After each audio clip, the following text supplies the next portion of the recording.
गुंतवणूक, गुंतवणूकदार व आर्थिक साक्षरता याविषयी बोलत असताना NSDL चा उल्लेख होणे अत्यावश्यक आहे. NSDL ही भारतातील सर्वात महत्त्वाची संस्था असून आपल्या सर्वांची आर्थिक कुंडली बनवण्याचे काम हे करत असते. मी NSDL चे उपाध्यक्ष श्री मनोज साठे यांना विनंती करतो की त्यांनी कृपया NSDL संस्थेबद्दल मार्गदर्शन करावे. पण त्याआधी थोडक्यात आपण मनोज साठे सरांचं व्यक्तिमत्व काय आहे हे जाणून घेऊया. मुंबई युनिव्हर्सिटीतून B इलेक्ट्रॉनिक्स झाल्यानंतर 18 वर्षाचा त्यांच्याकडे अनुभव होता. Head of system as a marketing and investor education. have represented NSDL in many international conferences. An avid reader of astrologer is doing astrological consultation for last 18 years. शेवटी गणिताचा खेळ आहे मित्र, जो NSDL मध्ये पण वापरावाच लागतो आणि ॲस्ट्रॉलॉजी मध्ये पण वापरावाच लागतो. तर मी इथे विनंती करतो सौ रचना वागले यांना की त्याने मनोज साठे सरांना मानपत्र द्यावे.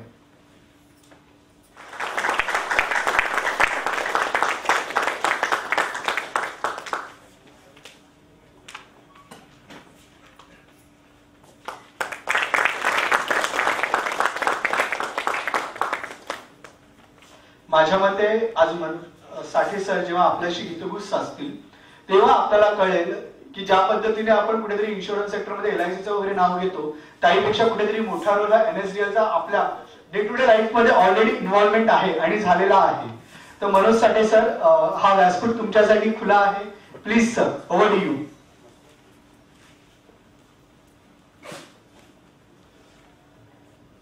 थँक्यू.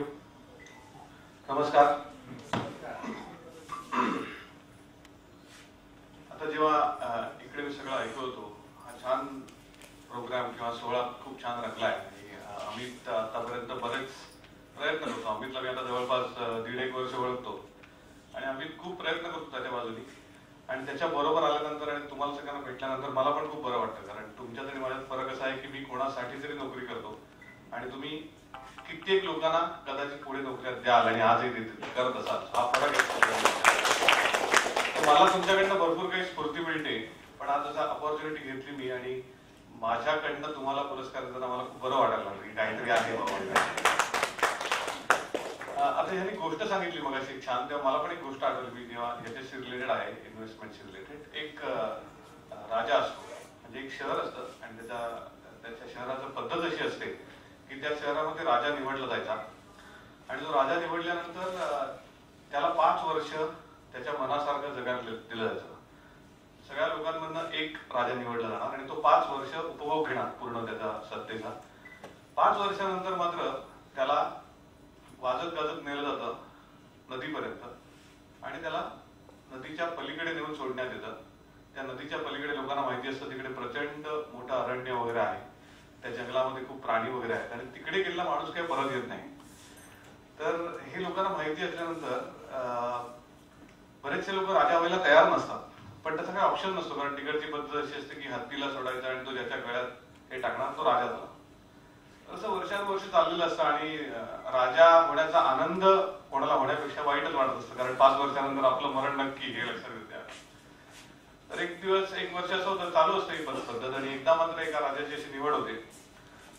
नॉर्मली लोक हत्ती आल्यानंतर पळायला वगैरे बघतात, पण तो हत्ती ते ऐकायला पकडतो आणि त्यावेळेला मात्र असं होत नाही. तो ते स्वतःच्या गळ्यात घालून घेतो आणि वाजत गाजत त्याला राजवाड्यावर नेण्यात येतं की हा आपला राजा नवीन.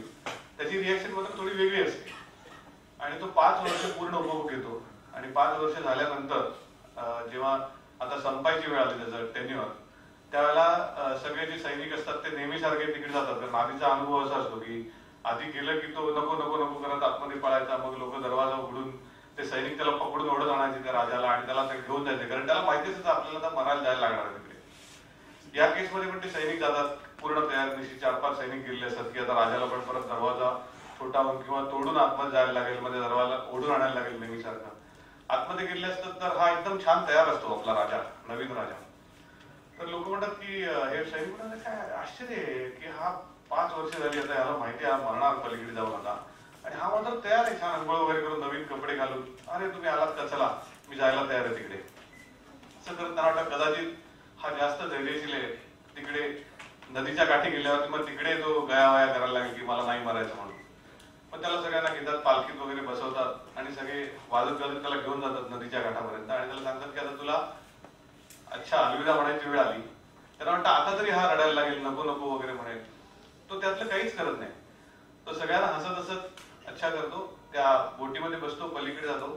पलीकडे जाताना लोक त्याला विचारतात, अरे आतापर्यंत आमचा असा अनुभव आहे की कित्येक राजे असे आले आणि ते शेवटी रडतात, नको नको म्हणतात आणि आम्हाला त्यांना जबरदस्ती तिकडे टाकून द्यायला लागतं. तू एवढा कसं काय आनंदामध्ये सगळं जातोस तिकडे?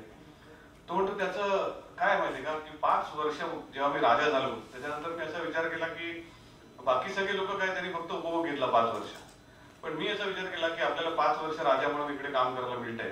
तर पहिल्या वर्षी मी असा हे केलं की आपल्याच ठिकाणचे सगळे नोकर त्यांना सांगितलं की पलीकडे जा आणि त्या जंगलाच्या मध्यभागी जाऊन तिकडची सगळी जंगल छाटणी करा, तिकडचे सगळे प्राणी नष्ट करा आणि त्या भागामध्ये कंपाऊंड वगैरे बनवून तिकडे छान कन्स्ट्रक्शन करा. 1, 2, 3 वर्षाचं केल्यानंतर 3ऱ्या वर्षी मी माझ्या काही जवळच्या नातेवाईकांना सांगितलं की तुम्ही तिकडे जाऊन वस्ती करा. 4थ्या वर्षी ते तिकडे गेले. त्याच्यानंतर त्यांनी आजूबाजूचा भाग आणखीन डेव्हलप केला आणि त्याने आणखीन माझे रिलेटिव्हना तिकडे नेलं. माझे काही मित्र पण तिकडे जाऊन राहिले आणि आता 5 वर्षानंतर तिकडे आपल्या नगरीपेक्षा मोठी नगरी झालेली आहे आणि मी जेव्हा तिकडे जाईन त्यावेळेला मला तिकडचा राजा म्हणून माझी नेमणूक तिकडे करण्यात यावी. सांगायची गोष्ट काय तर प्लॅनिंगला खूप प्रचंड महत्व असतं आयुष्यामध्ये आणि तुम्हाला आज काही मिळालंय, जसं बाबासाहेबांनी सांगितलं की आज तुम्हाला काही मिळालंय म्हणून ते उपभोग घ्यायचा आणि पुढच्याचं प्लॅनिंग करायचंच नाही, पुढचं असं नाही करायचं.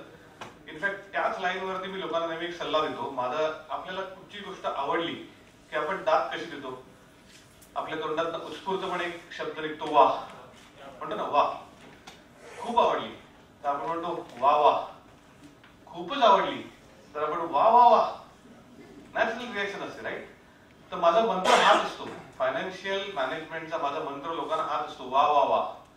म्हणजे काय तर पहिला वा म्हणजे वाचवा, म्हणजे पैसे वाचवा. दुसरा वा म्हणजे पैसे वाढवा, इन्व्हेस्ट करा आणि ते वाढवा. आणि तिसरा वा म्हणजे ते वापरा.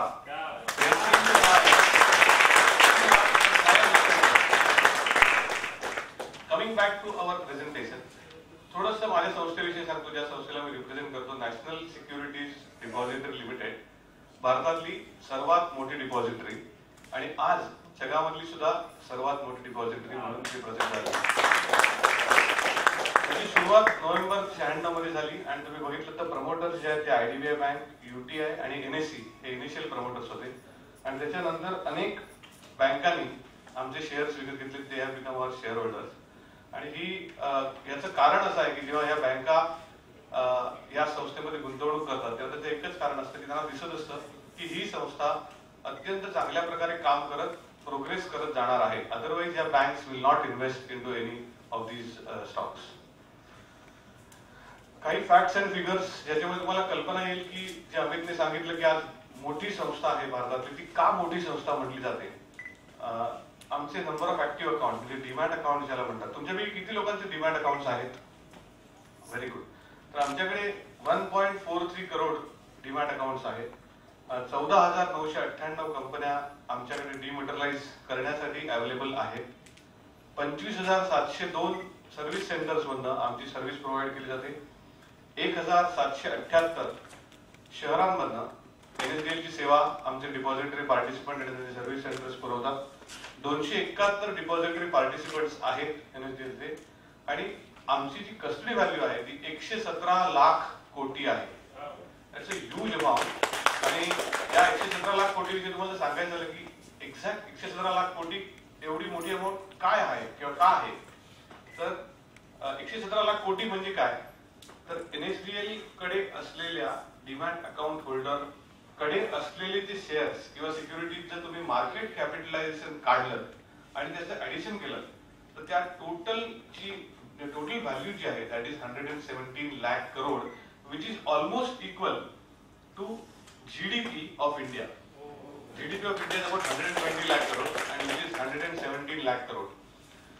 तुम्हाला थोडं स्केल सांगायचं झालं म्हणजे आपला देश आणि आपण सगळे का लकी आहोत की या देशामध्ये जन्माला यायला, की आपल्याला बरेच वेळा असं वाटत असतं की रोजचे सकाळचे न्यूजपेपर वाचल्यानंतर कुठे काय चाललंय, आपण कुठे या भारतात जन्मालो, काय देश आहे आपला, रोज काहीतरी सलमान खान वरती आणि ह्याच्यावरती त्याच्यावर चालू असतं, इथे रेप झाला, इथं मर्डर झाला. मीडियाकडे बघू नका. खूप चांगल्या गोष्टी आहेत आपल्या देशामध्ये होणाऱ्या, त्या गोष्टींकडे मीडियाला काय त्याचा इंटरेस्ट नाही, कारण त्यांना त्यांचं सेल करायचं आहे आणि त्यांना सेल त्याच वेळेला होतो की जेव्हा अशा काही गोष्टी त्याच्यामध्ये छापल्या जातात, सेन्सेशनल अशा न्यूज छापल्या जातात. तर आपल्याला ते काही चांगल्या गोष्टींकडे जर बघायचं असेल, खूप चांगल्या गोष्टी आहेत. त्यातली ही चांगली गोष्ट आहे की 117 लाख कोटी NSDL कडे असलेली फक्त 117 लाख कोटी ही जी किंमत आहे ती देशातल्या 180 जगातल्या 180 देशांच्या GDP पेक्षा जास्त आहे. याचा अर्थ काय लेव्हन टर्म मध्ये, की जर आपण असं ठरवलं की भारत हा देश म्हणून आपण NSDL मधली वेल्थ वापरायची आणि आपण आपल्याला पाहिजे तो देश विकत घ्यायचा, तर आपण घेऊ शकतो, कारण आपण GDP पेक्षा जास्त फक्त NSDL मध्ये असलेली वेल्थच आहे. याचा आणखीन एक स्केल तुम्हाला सांगतो. भारतामध्ये असलेल्या सगळ्या बँकांमध्ये जेवढे फिक्स डिपॉझिट्स आहेत किंवा डिपॉझिट्स ठेवलेले आहेत, त्या डिपॉझिट्सची total value is about 87 lakh crores and this is more than that. हे जे स्केल आहे तुम्हाला मी का मुद्दाम समजावून सांगतोय की this scale is huge and this country has huge potential. हे 100 लाख कोटी जे आहे हे तुम्हाला मी सांगितलं, त्याचं आम्ही सेलिब्रेशन केलं. या हिस्टॉरिक माइलस्टोनचं सेलिब्रेशन आम्ही 14 नोव्हेंबर 2015 ला केलं आणि त्यावेळेला आपल्या देशाचे फायनान्स मिनिस्टर अरुण जेटली स्वतः प्रेझेंट होते. सोफिटेल हॉटेलमध्ये मोठी इव्हेंट करण्यात आली. त्याचे काही पिक्चर्स इकडे तुमच्यासाठी दिले. नॉर्मली जेव्हा आम्ही इन्व्हेस्टर एज्युकेशन करायला जातो त्यावेळेला सगळ्या इन्व्हेस्टर्सना अनेक प्रश्न पडलेले असतात की वाय शुड वी इन्व्हेस्ट, कशासाठी इन्व्हेस्ट करायचं. Number 1, when should we start investing, कधी करायचं. जसं सांगितलं जब जागो तब सवेरा, when should we start investing असं ते म्हणतात. नंतर where do we invest आणि what precautions do we take. हे नॉर्मल प्रश्न आम्हाला विचारले जातात. जवळपास आम्ही आता 2000च्या वरती सेमिनार्स केलेत ऑल ओव्हर इंडिया आणि जवळपास 2 लाख इन्व्हेस्टर्सना भेटलेलो आहे. तर तेव्हा जे फॉर्म्स येतात त्या फॉर्ममध्ये जनरली विचारतात क्वेश्चन्स विचार असतात. तर याच्या अराउंड आम्ही काही बनवायचा प्रयत्न केला. Why to invest in securities market. 4 कारण: capital growth and return, diversification, tax benefits आणि good returns. These are the 4 main criteria why one should invest. आता why you should invest, we have given the example. Escalating costs. आम्ही एक प्रयत्न केला की एक तुम्हाला अंदाज देण्यासाठी की कॉस्ट कशा वाढता आहेत ते बघायला. तुम्ही बघितलं तर 2000 सालामध्ये MBA ची वगैरे जी कॉस्ट होती ती 3.5 लाख होती, 5 लाख होती आणि कशी वाढत चालली. तुम्ही बघितलं तर 3.5 लाख ते 5 लाख, सॉरी 2.4 to 5 lakhच्या मध्ये कुठेतरी आपण 2000 साली कुठलाही डिग्री कोर्स करायचा किंवा कुठलाही प्रोफेशनल कोर्स करायचा एवढे खर्च करायला लागायचे. ते आता 2020 मध्ये आपण गेलो तर जवळपास आपल्याला 16.5 लाखापासून ते 35 लाखाच्या आसपास वगैरे एवढे पैसे आपल्याला द्यायला लागतील. So this is escalating cost. लग्न करायचं झालं, जसं अमितने मला सांगितलं की आपली लग्न म्हणजे आपण एकदाच लग्न करतो, पण आपल्या कुटुंबामध्ये अनेक लग्न होऊ शकतात. तर त्या प्रत्येक लग्नाचा पण तुम्ही जर बघितलं तर 2 लाख रुपये तुम्ही जे लग्न 2000 साली केलं असेल, परत लग्न नाही करत पण दुसऱ्या कोणाचं लग्न करायचं असेल तर 5.5 लाख, 13.5 लाख. म्हणजे इव्हन साधं मॅरेजचा एक्सपेन्स पण तुम्ही बघा तर जवळपास 1.3 करोड पर्यंत जाऊ शकतो. जर तुम्ही 2000 साली 20 लाखामध्ये जे लग्न केलं असेल तेच तुम्हाला करोडच्या वरती तुम्हाला त्याच्यामध्ये खर्च करायला लागणार. तर हे रायझिंग कॉस्ट जे आहेत आणि हे सगळं होत असताना इन्फ्लेशन तर काय कंट्रोलमध्ये येत नाहीच आहे, कारण वाढतच चाललंय. तुम्ही आजचे 5,000 रुपये 10 वर्षानंतर 12,900 रुपये लागतील, 33,500 लागतील, 27,000, 2,26,000 रुपये 40 वर्षानंतर. आज ज्याला 5,000 रुपयाची जी पर्चेसिंग पॉवर आहे तेवढ्याच गोष्ट तुम्हाला विकत घ्यायला 40 वर्षानंतर, फॉरगेट अबाउट 20 वर्षानंतर तुम्हाला 35,000 रुपये पाहिजे. म्हणजे बघा, तुम्हाला आज तुम्ही जे मिळवता त्या स्केलमध्ये जर तुम्ही विचार करायला लागला तर त्या स्केलमध्ये तुम्हाला अक्षरशः काही खायला मिळणार नाही. ऑटोमॅटिक तुम्ही बारीक व्हाल आणि बारीक होऊन सुद्धा खर्च तुमचा याच्यावरती जाणारच आहे. म्हणजे डॉक्टरकडे जायचा खर्च काही कमी नाही होणार की बारीक होऊन तुम्हाला दुसरा टेस्ट वगैरे करायला लागणार, तर तो खर्च पण वाढणारच आहे. So the point that I am trying to tell you is की तुम्ही या वाढत्या महागाईचा विचार करा आणि पैसे कसे वाढवायचे. आता तुमचे पैसे कसे वाढतील, जर तुमच्याकडे आज समजा तुमचा खर्च 5,000 रुपये आहे आणि तुम्ही 5,000 रुपये बाजूला टाकता आणि हे 5,000 रुपये आता जे 5,000 रुपयात तुमचे स्टँडर्ड ऑफ लिव्हिंग आहे ते तुम्हाला 20 वर्षानंतर तसंच पाहिजे असेल, तर 20 वर्षानंतर हे 5,000 रुपये 33,500 झाले पाहिजेत. आता if you apply the standard formula of 72, म्हणजे किती वर्षांनी डबल होणार पैसे माझे, तर आज 8% रेट ऑफ इंटरेस्टनी 9 वर्षांनी माझे पैसे डबल होणार. म्हणजे 5,000 रुपये मी गुंतवले तर 9 वर्षांनी 10,000 रुपये आणि 18 वर्षांनी ते 20,000 रुपये 20,000 रुपये झाले असतील. पण माझा तेव्हा खर्च किती असेल, 33,500 रुपये. म्हणजे जोपर्यंत मी अशी कुठल्या तरी सिक्युरिटीज मध्ये किंवा ऍसेट क्लास मध्ये माझे 5,000 रुपये गुंतवत नाही, जे मी बाजूला 5,000 टाकलेले आहेत दर महिना, की जे मला 20 वर्षानंतर 33,500 पेक्षा जास्त रिटर्न देतील. कारण फक्त 33,500 मिळून फायदा नाही. 33,500 रुपये तुम्हाला त्याला खर्चाला लागणार आहेत आणि त्याच्यातनं उरलेली रक्कम परत तुम्हाला वाचवायची. सो त्यापेक्षा जास्त होणारे एखादा ऍसेट क्लास जोपर्यंत मिळत नाही तोपर्यंत तुमचे पैसे वाढणार नाही. So you have to find out an asset class which can give that kind of thing. आता असा ऍसेट क्लास कुठचा आहे, तर एक एक्झाम्पल इकडे दिलंय की एखादा माणूस 30% जो टॅक्स ब्रॅकेट मध्ये आहे त्याने समजा विचार करा की 1 लाख रुपये त्याचं सेव्हिंग अकाउंट मध्ये आहे. त्याला इंटरेस्ट किती मिळणार, 4% मिळतं, 4,000 रुपये. सो 1,04,000 रुपये झाले.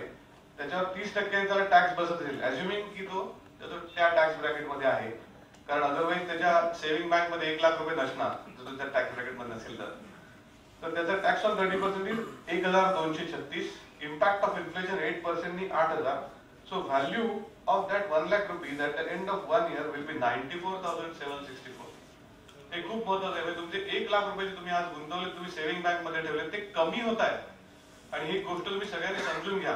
थोडंसं डिफिकल्ट आहे समजायला, नाही समजलं त्याला, पण एकच गोष्ट लक्षात ठेवा, 1 लाख माझे कमी होणार आहेत सेव्हिंग बँक मधले. म्हणजे सेव्हिंग बँक मध्ये नुसते पैसे ठेवून चालणार नाहीत. मला असा कुठला तरी ऍसेट क्लास शोधला पाहिजे, समजला पाहिजे आणि गुंतवला पाहिजे, त्याच्यामध्ये माझे 1 लाख वाढतील. असा कुठला ऍसेट क्लास आहे, पुढचा लगेच प्रश्न येतो. तुम्ही छान सांगितलं ऍसेट क्लास कुठचा ते तर सांगा. Asset class is Sensex, equity, stocks, shares, सगळे सेम. एक these are different terms for the same asset class. Okay, तर तुम्ही बघा की 1 लाख रुपये तुम्ही गुंतवले 1981 मध्ये. त्या 1981 मध्ये एक छान रिअल गोष्ट आहे की 1981 मध्ये एक शेअर असा आहे, म्हणजे जो अजूनही अस्तित्वात आहे, त्या शेअरमध्ये तुम्ही 1,000 रुपये गुंतवले असतील तर 35 वर्षानंतर त्या 1,000 रुपयाची किंमत, समजा तुम्ही 1981 मध्ये, मी त्या शेअरचं नाव नंतर सांगतो, त्या शेअरमध्ये तुम्ही 1,000 रुपये गुंतवले आणि तसेच ठेवून दिलेत ते, तर 35 वर्षानंतर म्हणजे 2015 साली त्या शेअर्सची किंमत आज किती झाली असेल, तुमचा काय अंदाज आहे? शेअर्स काय देऊ शकतात? 1 लाख. 1 लाख खूप छोटा आहे, मिडिल क्लास थिंकिंग आहे. 60 कोटी रुपये, 60 crores. And this is not something which is a fairy tale or something like that. विप्रोचा शेअर आहे तो, मग तो घ्या वगैरे काय मी सांगत नाही असं तुम्हाला, पण मी सांगतो तुम्हाला की कुठलाही जर तुम्हाला चांगला ऍसेट मिळाला किंवा चांगला शेअर मिळाला, चांगला स्टॉक आयडेंटिफाय केला, त्याच्यात तुम्ही इन्व्हेस्टेड राहिला, आता 2-3 गोष्टी आहेत. एक, चांगला शेअर आयडेंटिफाय व्हायला पाहिजे. ते चांगला शेअर मिळवून देणारा किंवा दाखवून देणारा एखादा चांगला मित्र, म्हणजे त्याला फायनान्शियल ऍडवायझर मिळतात, तो मिळाला पाहिजे. आणि तुमच्याकडे पेशन्स असला पाहिजे. ज्यांचं लव्ह मॅरेज असेल त्यांना माहिती असेल, पण इव्हन बायको जरी मिळवायची असेल किंवा नवरा मिळायचं, खूप पेशन्स ठेवायला लागतो. मी स्वतः माझ्या बायकोच्या, म्हणजे लव्ह मॅरेज आहे माझं, पण 2-3 वर्ष मी तिच्या सतत नुसत्या घराखाली जाऊन उभा राहायचो, तेव्हा कुठे माझं लग्न झालं. त्यामुळे पेशन्स हा कुठेही ठेवणं खूप चांगली गोष्ट असते. तिथे 35 वर्ष पेशन्स ठेवला, 1,000 रुपयाचे 60 कोटी रुपये झाले. So this is something which is not an unrealistic story. This is a तेच इकडे दाखवलंय. तुम्ही बघा, 1 लाख रुपये 1981 मध्ये गुंतवले, 25 वर्षानंतर त्याची किंमत 55,11,853. मी एका शेअरचं उदाहरण दिलं विप्रोचं. हे सेन्सेक्स म्हणजे एक 40-50 आयडेंटिफाय केलेल्या शेअर्सचा एक बुके असतो आणि त्याचं एक वेटेड ऍव्हरेज काढलेलं असतं आणि that is called as Sensex. म्हणजे आपण जे म्हणतो की मार्केट वर आहे, मार्केट खालती आहे, ते काय समजत नाही आपल्याला काय चाललंय. मार्केट वर आहे म्हणजे काय, वरती आज थोडी बीएससीची हाईट वाढली की उद्या थोडी कमी, असं नसतं. तर सेन्सेक्स हा वरती किंवा खालती होत असतो. आणि त्याच्यामध्ये तुम्ही बघितलं तर एक पीपीएफ म्हणजे तुम्हाला सगळ्यांना माहिती असणार, बरोबर? सगळ्यांना बीपीएफ माहिती आहे ना? सगळ्यांना बीपीएफ माहिती की नाही ते पण माहित नाही. हा ते सगळ्यांना माहिती असतो. पीपीएफ वगैरे सगळ्यांना माहिती, इन्शुरन्स बीपीएफ सगळ्यांना, पण इक्विटी नाही बाबा, ते that is not my cup of tea, that is not our cup of tea. तर बीपीएफ मध्ये पण बघा 9,64,000 आणि 5 year बँक एफडी मध्ये 13,07,000. So there is no instrument which can beat the gains which are given by equity, your stock market. So equities are the best long term bet. Cumulative annualized returns आपण calculate केले, तुम्ही बघा की वेगवेगळ्या asset class दिलेला इकडे. If you look at it, company FD आणि equity has given 20.16% annualized cumulative returns 18 वर्षामध्ये जवळपास. So that's why it is said that equity is the best asset class till now, considering the history of last whatever 20-30 years. And these are some of the tax benefits which you get. पण तुम्ही बघा, तुम्ही NSC मध्ये गुंतवणूक केली त्याच्यावर तुम्हाला tax लागतो, पण तुम्ही शेअर्स मध्ये गुंतवणूक केली तर त्याचा जो डिव्हिडंड मिळतो तो टॅक्स फ्री असतो. शॉर्ट टर्म कॅपिटल गेन म्हणजे शेअर्स घेतलेत आणि एका वर्षाच्या आतमध्ये विकलेत तर 15% टॅक्स फक्त भरायला लागतो. आणि लॉंग टर्म कॅपिटल गेन म्हणजे 1 वर्षाच्या नंतर जर तुम्ही शेअर विकले तर निल, 0 टॅक्स आहे त्याच्यावर.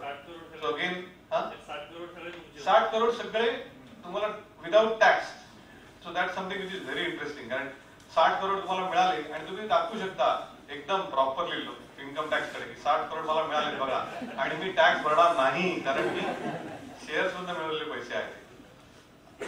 तसंच equity mutual fund, date mutual fund, this something which is given here. आता हे कसं करायचं? तुमच्यापैकी काही लोकांचे डीमॅट अकाउंट्स आहेत पण काही लोकांची नाही आहेत. तर काय काय करायला लागतं जर इक्विटी इन्व्हेस्टमेंट करायची असेल तर? एक तुम्हाला डीमॅट अकाउंट ओपन करायला लागेल, जे आज एनएसडीएल किंवा सीडीएसएल या 2 डिपॉझिटरीज आहेत, त्याच्यापैकी कुठेही तुम्ही डीमॅट अकाउंट ओपन करू शकता. बँक अकाउंट आहे जे तुमच्याकडे नॉर्मली सगळ्यांकडे असतंच ते, आणि बँकिंग ब्रोकिंग अकाउंट आहे. तर या 3 किंवा ट्रेडिंग अकाउंट ज्याला म्हणतात. मोतीलाल ओसवालचं मला इकडे पाठीमागे लोक बसलेले दिसतात. तर मोतीलाल ओसवाल हे दोन्ही डिपॉझिटरीज मध्ये अकाउंट ओपन करतात, एनएसडीएल मध्ये पण आहे त्यांचं. तर मोतीलाल ओसवाल सारखे अनेक ब्रोकर्स आहेत की जे त्यांच्याकडे तुम्ही अकाउंट ओपन करू शकता. सो या 3 गोष्टी तुम्हाला महत्वाच्या असतात आणि हे सगळं करण्यासाठी pan card is something which is essential. Again NSDL ची एक ग्रुप कंपनी आहे, NSDL e governance infrastructure limited, जे पॅन कार्ड इश्युअन्सचं काम इंडियामध्ये करतात. There are only 2 companies which issue pan cards on behalf of income tax department in India, UTI securities आणि NSDL. आता हे सगळं मी तुम्हाला समजावून सांगतोय. तर तुम्ही बघा की इक्विटी सिनारिओ, किती लोक इक्विटीमध्ये इन्व्हेस्ट करतात? Less than 1%. आता सध्या 1% आम्ही दाखवलंय असं, कारण तुम्हाला काही दिसलंच नसतं अदरवाईज. पण 99% of the people do not invest in equity market. आज सुद्धा तुम्ही बघितलं तर आमच्याकडे दिसताना 1.5 करोड ऑलमोस्ट डीमॅट अकाउंट आहेत, पण सगळे लोक करतात का? नाही करत. बऱ्याचशा केसमध्ये कसं असतं की नाही हो सर मला अकाउंट आहे का मला माहितीच नाही, मी आपल्या फॉर्म वरती सह्या करून दिल्या आणि बँक अकाउंट ओपन केलं त्याच्याबरोबर आलं फ्री, म्हणजे एकावर एक फ्री सारखं ते आलेलं आहे. ते त्यामध्ये आम्ही इन्व्हेस्ट वगैरे करत नाही, असे अनेक लोक आहेत त्याच्यावरती. So if you look at it effectively की किती लोक खरंच शेअर्समध्ये इन्व्हेस्ट करतात, तर खूपच कमी आहे. म्हणजे अक्षरशः नगण्य म्हणण्यासारखे लोक इन्व्हेस्ट करतात. आणि गंमत बघा की ह्या एवढ्या कमी लोकांनी इन्व्हेस्ट करून सुद्धा आपल्याकडे 117 लाख कोटी रुपयाचे पैसे आज एनएसडीएल कडे मार्केट कॅपिटलायझेशन आहे. इमॅजिन करा की हेच समजा आपण 5 कोटी 10 कोटीकडे गेलं तर जगातली आर्थिक महासत्ता होण्यापासून कोणीच आपल्याला थांबवू शकत. आणि हे सगळं काही मी असं इथे राजकीय भाषण वगैरे करायला उभं नाही. these are facts and figures that I am trying to tell you. The only thing is that म्हणजे आता कशी परिस्थिती आहे की आपल्या घराच्या बाहेर गंगा आलेली आहे आणि आपण आपली टमरेला घेऊन जातोय अशी परिस्थिती गेलेली आहे. तर तुम्ही घेऊन जा ना मोठ्या सिंटेक्सच्या टाक्या. मी लोकांना सांगतो की करा ना इक्विटीमध्ये इन्व्हेस्टमेंट. काय प्रॉब्लेम काय? तर पुढचा प्रॉब्लेम असतो लोकांना की मला काय समजत नाही हे काय करायचं ते.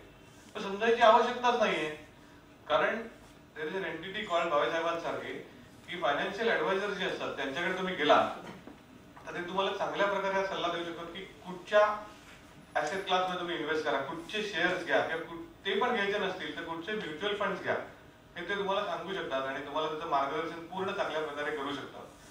So there is no need, you should have common sense and you should have money to invest in equity market. These are the 2 things. मला वाटतं कॉमन सेन्स सगळ्यांकडे आहे, राईट?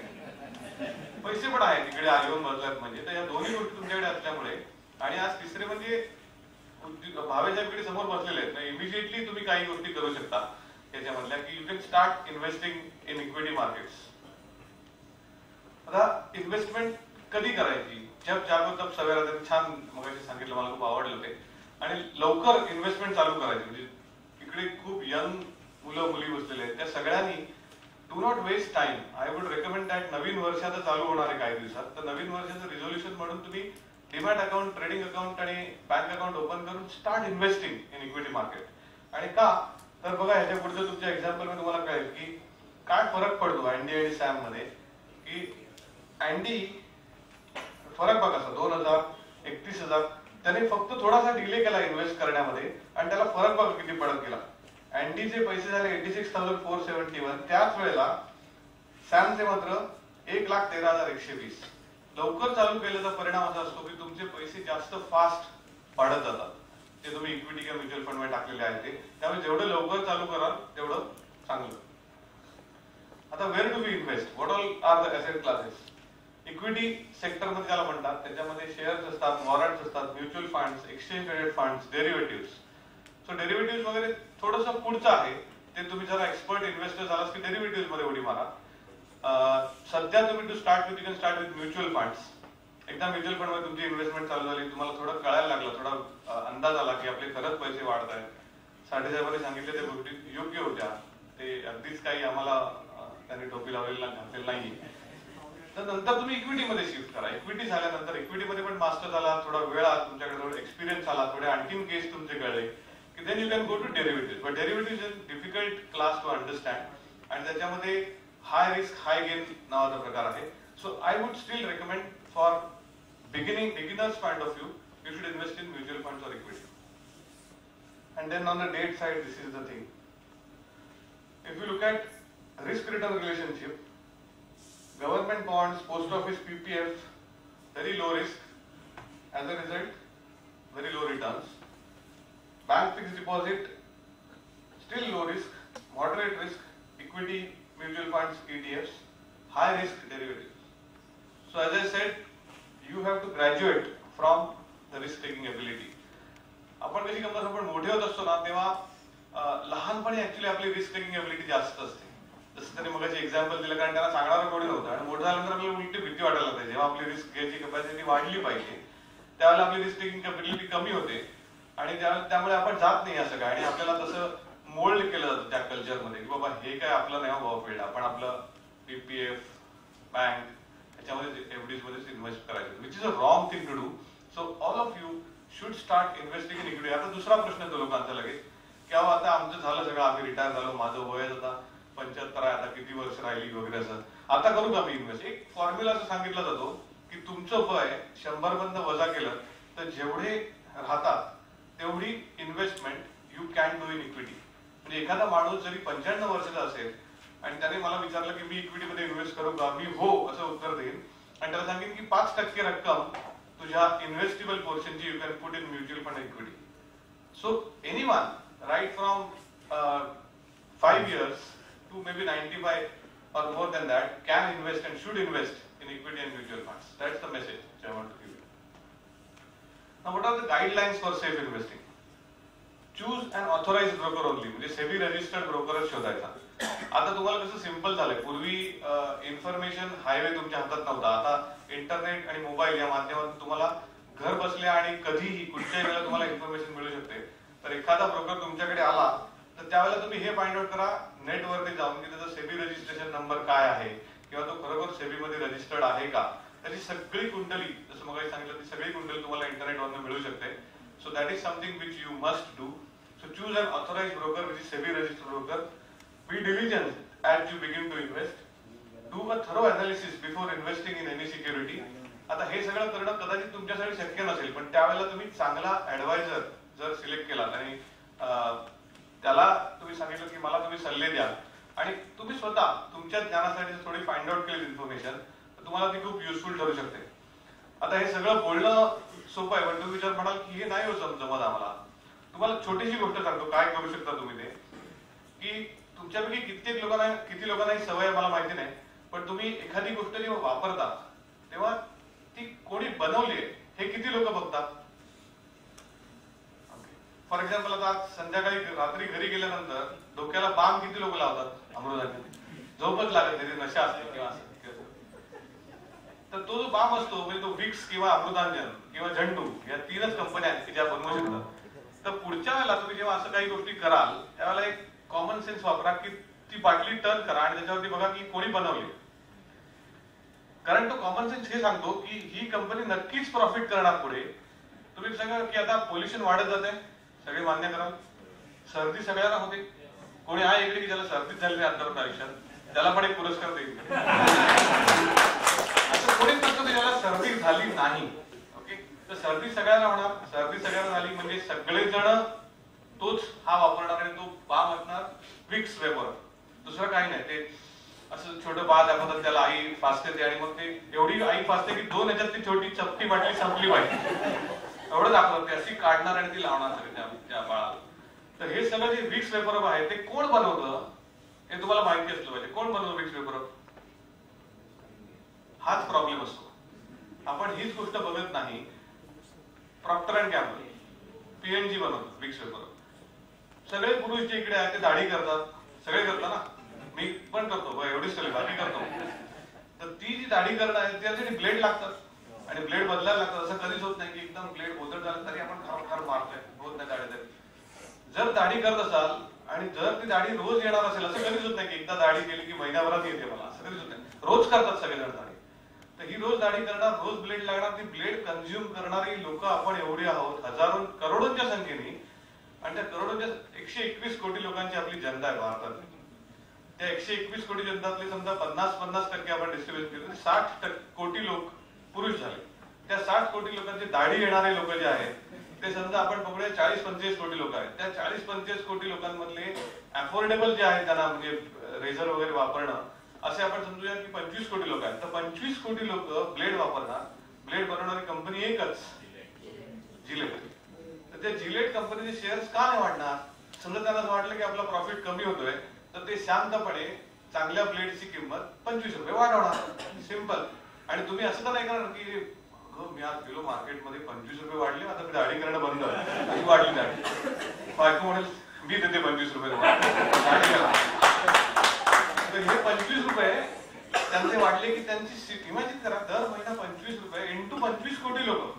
सो डायरेक्टली त्यांचा जो प्रॉफिट आहे तेवढा वाढणार आहे. तो सिंपल गोष्टी, कॉमन सेन्सचा सगळा खेळ असतो. कुठचे शेअर्स घ्यायचे, कुठचे कशात गुंतवणूक करायची. If you just be alert, you will be able to identify which shares to invest in, and that is where you need to have that will to invest and start investing. Don't worry about की आता मी टाकले market आपले रोजच्या रोज बघायचं, रोजच्या रोज गडबड वरती घालते असं नाही. एकदा इन्व्हेस्ट केले की just forget it. Okay, fill it, set it, forget it अशी एक जागा होती की buy it, keep it, forget it. That kind of thing can be applied to in our equity investment. Take investment decision yourself on the basis of your analysis. Do not be influenced by other suggestions, tips and rumors. मला एक tip मिळाली, खूप लोक म्हणतात मला tip मिळाली. कसली tip मिळाली मला? टिप फक्त पोलिसांना वगैरे मिळतात आणि त्या त्यांच्या फायद्याच्या, आपल्या काही फायद्या नाही. टिप्स वगैरे टिप्स वगैरे असं काही मिळत नाही. टिप्स मिळवणारे लोक त्यांचा फायदा करून घेतात. सो टिप्स वर वगैरे जाऊ नका. Invest wisely. Read contract notes before signing. तुम्ही साइन करून देऊ नका पॉवर ऑफ अटॉर्नी म्हणा किंवा कॉन्ट्रॅक्ट नोट्स असत्या. Don't give it just like that. Just read what you are signing. Okay. Always insist on receiving one copy of the member client agreement. की तुम्ही काय सही करून दिले त्याची कॉपी तुम्ही तुमच्याकडे ठेवून घ्या. आणि never share your password. Monitor your portfolio regularly. Password कोणाला देऊ नका आणि तुमचा जो पोर्टफोलिओ, तुमची जी इन्व्हेस्टमेंट आहे ते रेग्युलर स्वतः मॉनिटरिंग करत राहा. Things to remember: investment is not gambling. You need to put your effort for your money to work for you. You should know where you are going with your investments, what you are investing in, who you are dealing with, and where to go for help. या सगळ्या गोष्टी तुम्हाला माहिती पाहिजे आणि या तुमच्या यशाची गुरुकिल्ली आहे. या सगळ्या गोष्टी माहिती असणं, कारण हा तुमचा पैसा आहे आणि वा म्हणणं तुमच्याकडे तुमच्या हातात असलं पाहिजे. तर म्हणजे तुम्हाला तुमचा पैसा वाचवायचा आहे, तुम्हाला तुमचा पैसा वाढवायचा आहे आणि तुम्हालाच तुमचा पैसा नंतर गोष्टींचा विचार करा आणि काही काही गोष्टी डोक्यातनं काढून टाका. For example this is gambling वगैरे असं सांगितलं जातं आपल्याला लहानपणापासून. This is not gambling. You are buying into some shares, म्हणजे कंपनीमध्ये तुम्ही इन्व्हेस्ट करताय. जसे तुम्ही तुमचे पैसे काढता आणि फिक्स डिपॉझिट मध्ये ठेवता, तसेच तुम्ही एक कंपनी तुमची आवडती आहे, for example Tata Power, Reliance Energy, Reliance Communication, या कंपनीचे शेअर जेव्हा तुम्ही विकत घेता तेव्हा you are putting money in to that company, you are investing into that particular company. This is something which you must understand. This is not gambling. This is not speculation. आता तुम्ही उद्या ABC limited वगैरे अशा काही कंपनीमध्ये गेला, so that's definitely gambling. कारण ती कंपनी काय आहे, कुठे आहे, काहीच कोणाला माहिती नाही. Only you know की तुम्ही अशा कुठल्या तरी कोणतरी मित्राने सांगितले म्हणून तुम्ही ABC लिमिटेड मध्ये गुंतवताय.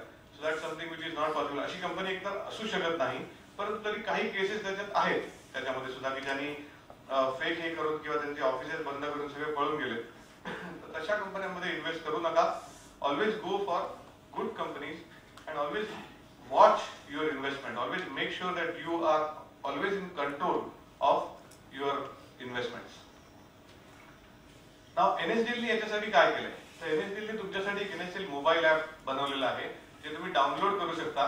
It is available on Android आणि iOS प्लॅटफॉर्म, म्हणजे ऍपल आणि बाकीच्या सगळ्या फोन्स वरती ते अवेलेबल आहे. You can download that is free application for all of you.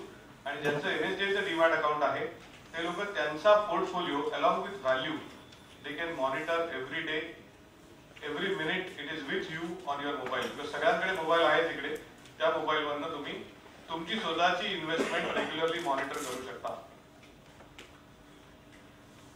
The second thing what we have come out for investors is NSDL consolidated account statement. तुमच्यापैकी किती लोकांचं अकाउंट NSDL मध्ये आहे? तुम्हाला कन्सॉलिडेटेड अकाउंट स्टेटमेंट मिळालं असेल आता गेल्या काही महिन्यांमध्ये. आणि त्या कन्सॉलिडेटेड अकाउंट स्टेटमेंट मध्ये आम्ही एक असा प्रयत्न केलाय आणि जो इन्व्हेस्टर्सनी खूप अप्रिशिएट केलाय की NSDL मधली इन्व्हेस्टमेंट, तुमचं CDSL मध्ये अकाउंट असेल तर ती इन्व्हेस्टमेंट आणि म्युच्युअल फंड मधली इन्व्हेस्टमेंट आम्ही ऍट वन शॉट सगळ्यांना दाखवतो. आणि म्युच्युअल फंड ऍडवायझर्ससाठी किंवा फायनान्शियल ऍडवायझर्ससाठी it's a very good tool to start the discussion. It's a bridge between you and the investor. कारण त्याच्याप्रमाणे डिस्कशन चालू होऊ शकतं. ऍसेट क्लास डिस्ट्रीब्युशन आम्ही एक पाय चार्ट मध्ये वगैरे दाखवतो आणि it's a very very useful tool for investors. Investors have appreciated it a lot and you can make use of that.